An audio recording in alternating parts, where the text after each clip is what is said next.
This video will be for threading your industrial single needle machines.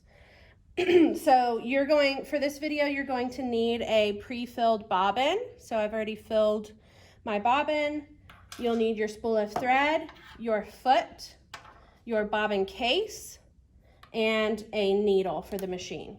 And then you'll also need a pair of scissors just to be able to snip off your thread. Okay, so the first thing I'm going to do is take my spool of thread and I'm going to put it on that left peg. And again, we're going to bring it up to that hole that's directly above and thread it through back to front.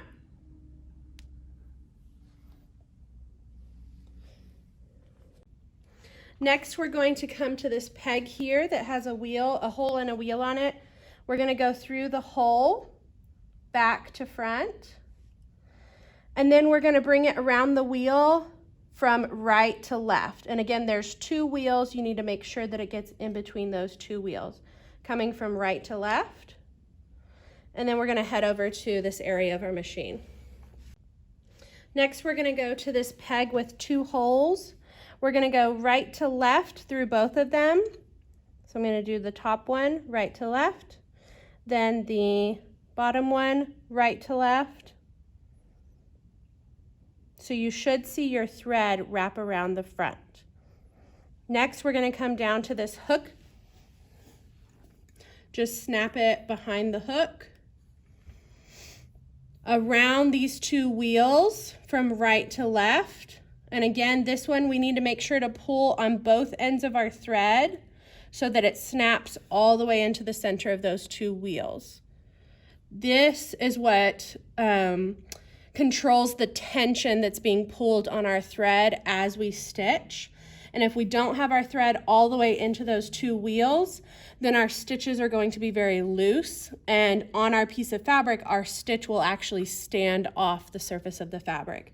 So make sure that you've really got that pulled into those two wheels.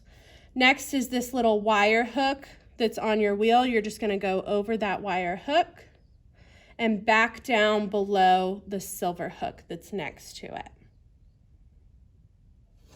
Then we're going to go up to this hole and we're going to go right to left through there. Make sure as you're going along that your thread doesn't get tangled. So right here it's wanting to get tangled around that knob. Keep everything nice and clean as you're going. Okay, next we're going to move over to this left hand side. Okay, we're going to come to this hook here on the left. Make sure that our thread gets snapped behind there. And then we're going to come down to our needle area. There's this wire hook here. We need it to come into the first bend of that hook. So I'm just going to go around the whole back and it should just sit into that front bend.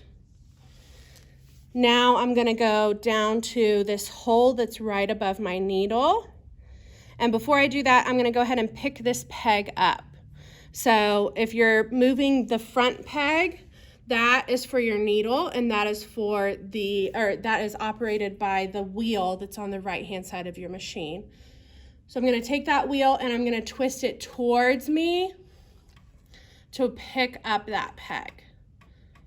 Okay, so pick that up, go through that hole front to back, and then we're going to be ready to start putting on our parts. So I'm going to go ahead and put my needle on first. Remember that needle on the left-hand side will have a very long groove that goes down the full length of the needle. On the right-hand side, it will have a short divot. So your needle, as opposed to a domestic machines have the eye of the needle going front to back. On an industrial machine, it will have the eye of the needle going left to right. So long groove will go on the left.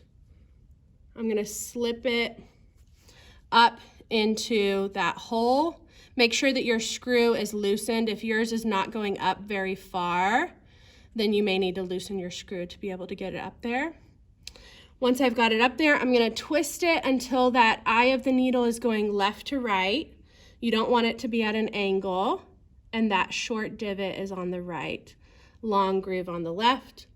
Now I'm going to be ready to hold that in place and take my screwdriver and tighten it. Let me grab a hold of my screwdriver.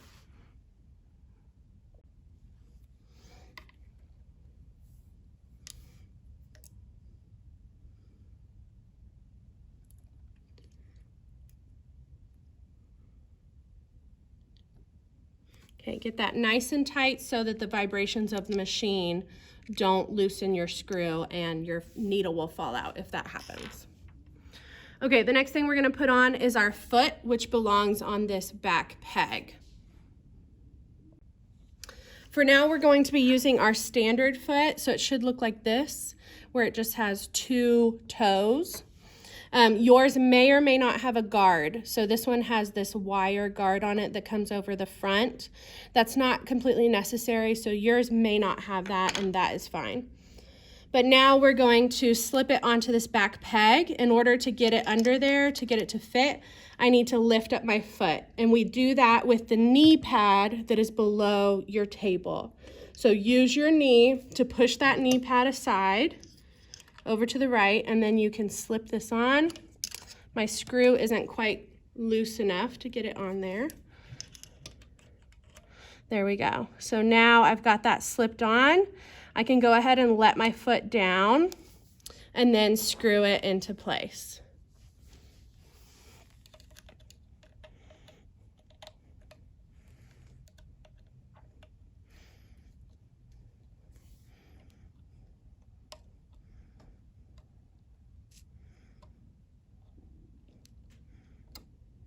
And again, you want that to be nice and tight so that it doesn't vibrate off as you stitch.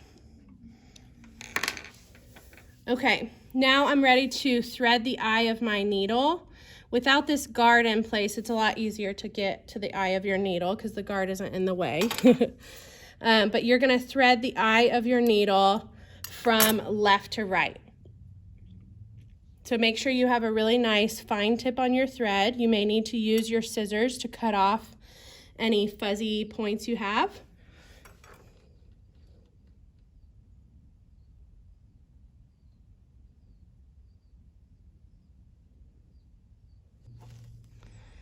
Okay, there we go. So that is my needle threaded. So you can see this loop here off to the left. So I put my thread through my needle left to right. And as you're pulling that through, make sure that it doesn't accidentally wrap around anything. And especially make sure that it does not wrap around your needle. It should just come straight down the left-hand side and through the eye. It should not wrap around the needle at all. Okay, next we're gonna put our bobbin and bobbin case together. So I'm gonna grab my pre-filled bobbin and my bobbin case. I like to put my bobbin case in my left hand, my bobbin in my right hand with that thread wrapping away from me.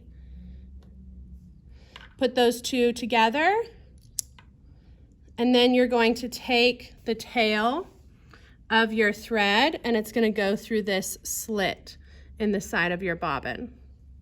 So go down that slit, and then this metal piece that's coming across, you want to go all the way behind that until it snaps down into the bottom hole.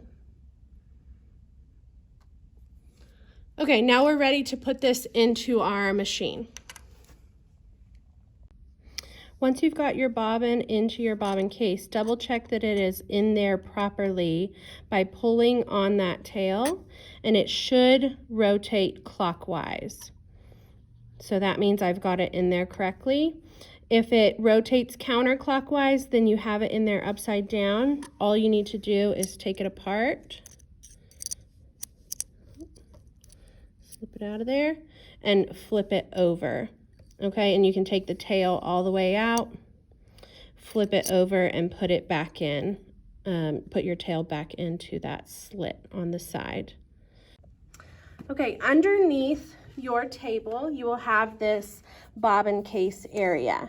And so you can access it from underneath your table. There's also this little door at the top that will allow you to see what you're doing from above. So your hands will have to go underneath the table while you look from above. But you're going to take that bobbin and bobbin case that you put together. This little door or this little handle is what helps you get it out of the machine. So you'll grab onto that to pull it out. But when you're putting it in, that should go horizontally pointing towards you sitting at the table.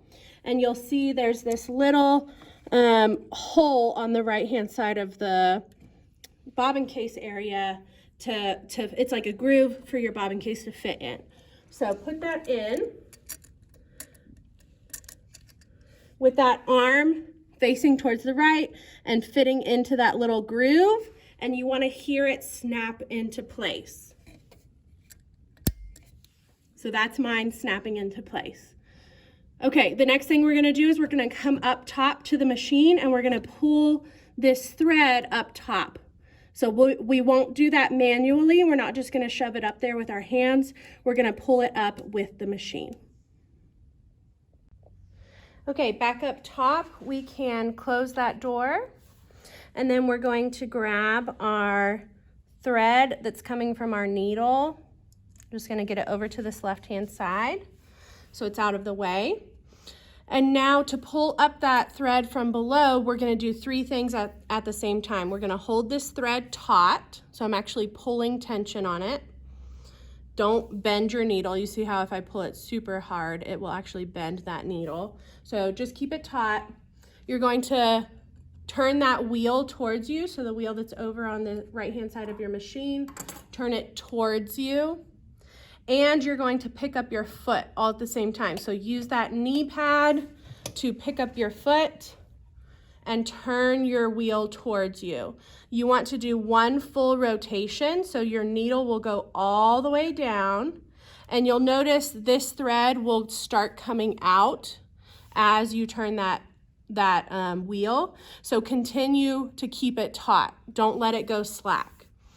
So go all the way down and then all the way back up, and as you come back up, it will pull another thread with it.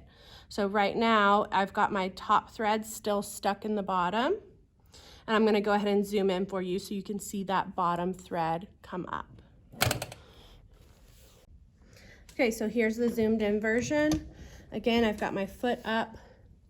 My hand is holding that thread off to the left, and I'll continue pulling my wheel towards me, and you'll see that thread is starting to pop up from the bottom.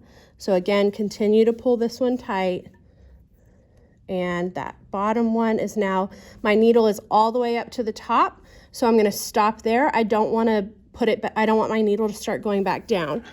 If your needle starts to go back down, you've gone too far. So just go ahead and stop where you're at, then take something to kind of swipe that bottom one, and it'll help pull it out from the bottom of the machine. So now I've got the top one coming from my needle, and I've got that bottom one coming from the bottom of my machine. Okay, I'm gonna go ahead and put this top one in between the two toes of my foot, just like that. And now I'm ready to start stitching.